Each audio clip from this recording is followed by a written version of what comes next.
Namaste.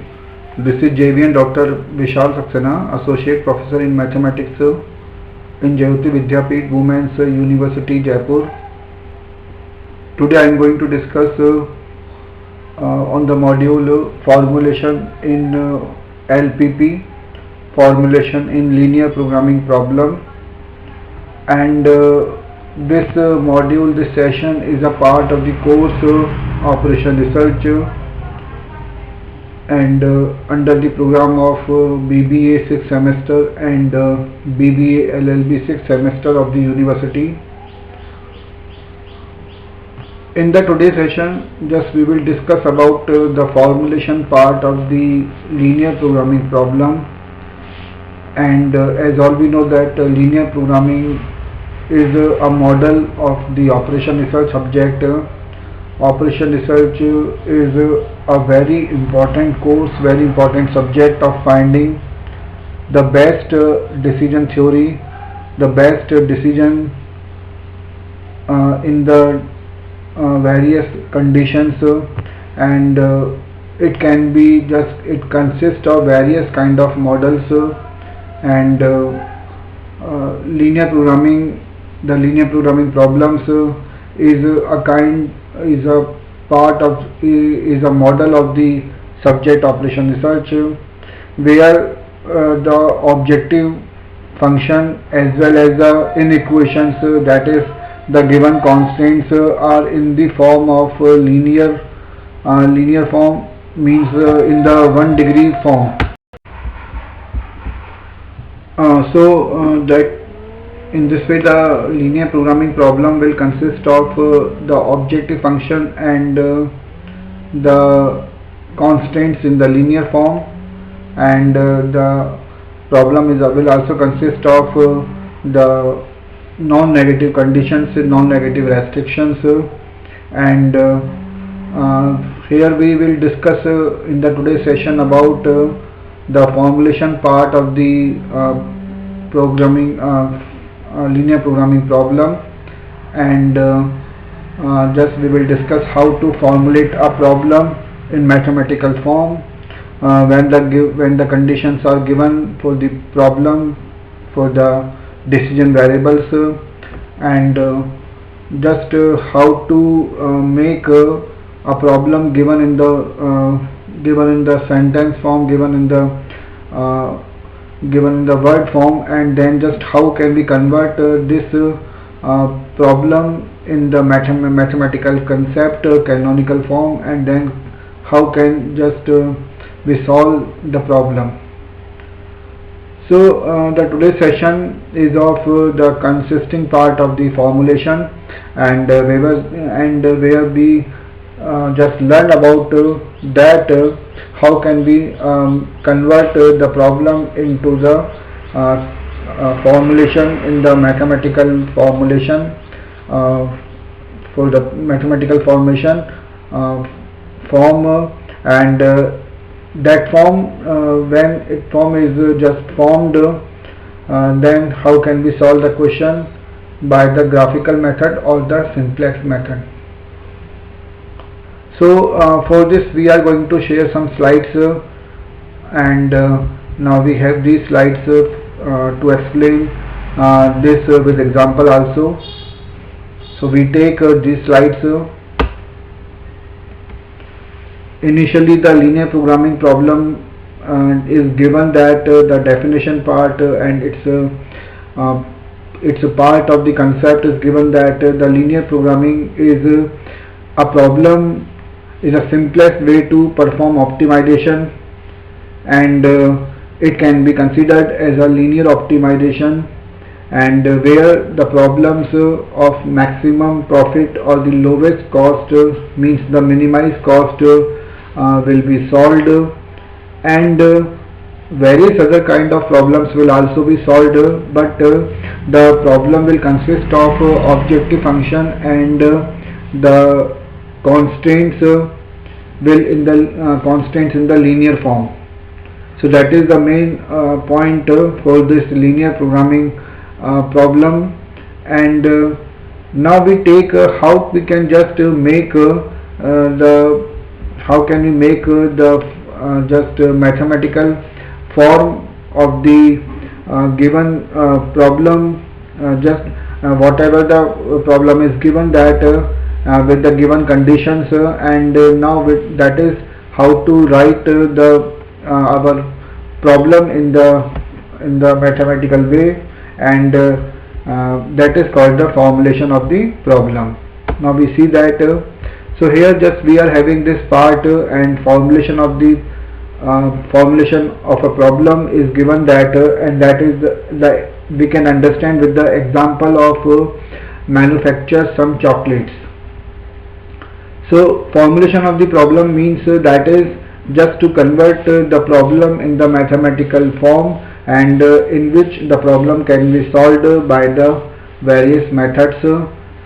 to obtain this problem in the mathematical form. That is called the formulation of problem. So we understand this with this example, and here we are given that consider a chocolate manufacturing company which produces only two type of chocolates, A and B, and both are the chocolates required milk and choco only. To manufacture each unit of A and B, following quantities are required. So initially we are given that a chocolate manufacturing company will produce two type of chocolates, the type A and the type B,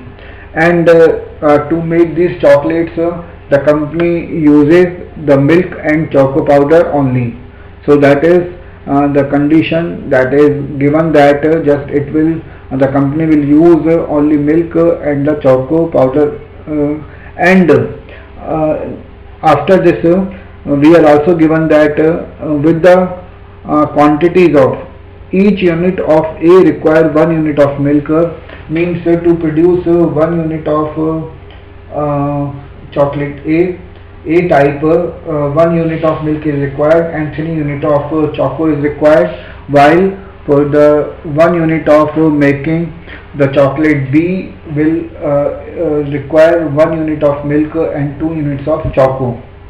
and the company kitchen has a total of 5 units of milk and 12 units of choco,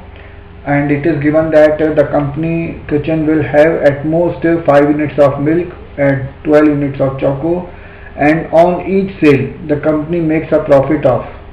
when means for every sale the company will make a profit of rupees 6 for the per unit, when the company company sale unit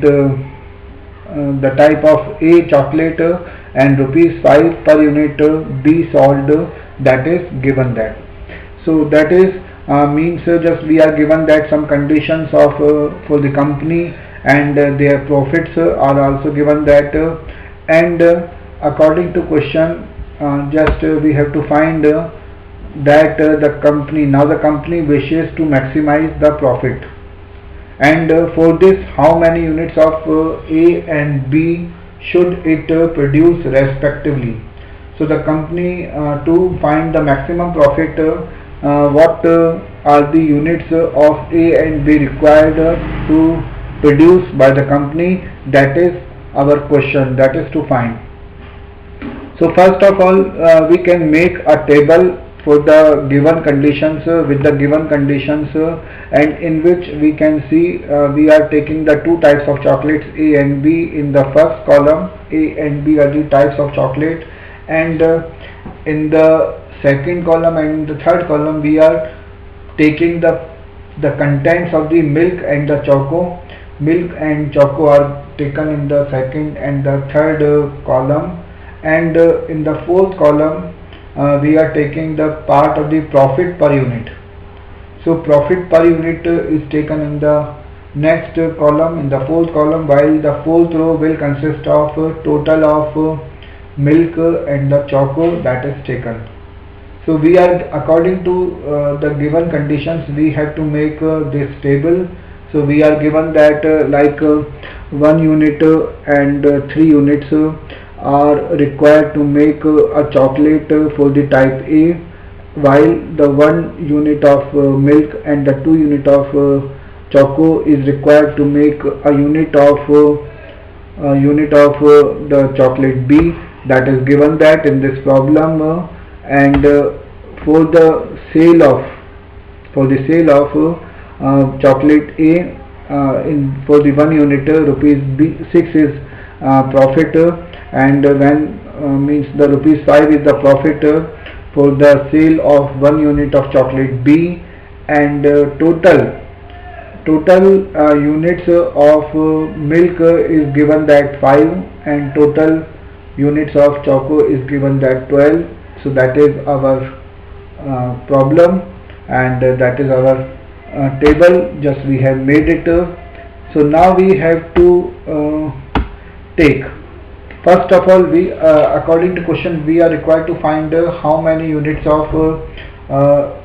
A and B, how many units of A and B are produced for the just to maximize the profit. So we are taking the total number of units produced of A, B, X,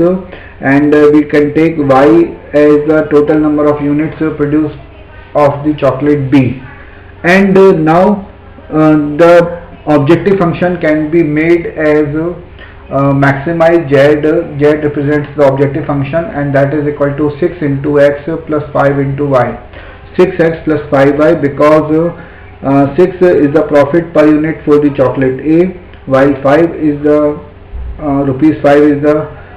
profit for the per unit of chocolate B, and X and Y are the number of units taken of chocolate A and B respectively. Next, we have to make the other constraints with the given conditions, and now we can see, because we are given that as per the above table, each unit of A and B require 1 unit of milk. The total amount of milk available is 5 units. So 5 is the total availability of milk in units, and therefore 1x plus 1y is less than or equal to 5. Because x and y units are produced for the chocolate A and chocolate B, so how many units of milk used in the case of the two chocolates production? So 1x plus 1y is less than or equal to 5. While for the second case, the 12 units of the choco will be the maximum availability of the choco powder, and 3 and 2 units of choco respectively are just required to make the chocolate A and B respectively, 3 units and 2 units. But to make like we can see, X units are produced for the chocolate A and Y units are produced for the chocolate B. Therefore, according to problem, 3x plus 2y is less than or equal to 12. That is the maximum availability of choco. In this case, we can see this one, and because x and y are the two decision variables have been taken here as the number of units produced for the chocolate A and the chocolate B respectively, and therefore definitely the number of units of chocolate A and chocolate B must be greater than or equal to 0. So that is called the non-negative condition, non-negative restriction. X greater than or equal to 0 and Y is greater than or equal to 0. And we have seen that by this example the formulation of the problem, where with the given conditions the first objective function just is made, and after that the constants have been made, and the non-negative restrictions are made. And now when the problem becomes in this mathematical form, then it can be solved by either the simplex method or the graphical method. So these are the two important methods of solving the linear programming problem. So with this I conclude my today's session. Thank you.